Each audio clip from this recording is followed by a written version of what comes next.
পূজার মণ্ডপে যাওয়া হচ্ছে, তাই ফল সব কিছু এইখানেই পাওয়া যাচ্ছে। সবাই চলে আসুন, এখানে পেয়ে যাবেন, কোনো অসুবিধা নেই। অল্প চলো।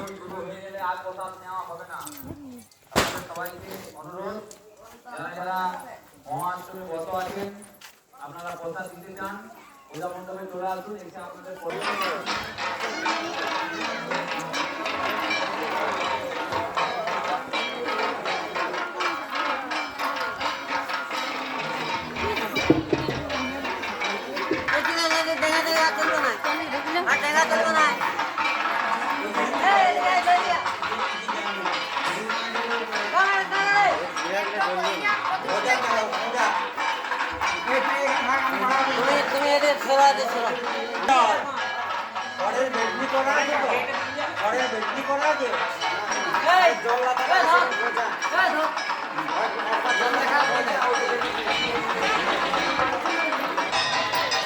ওদিকে সবারই থালায় নাম লেখানো হচ্ছে, তারপরে মণ্ডপের ভিতরে দেওয়া হচ্ছে।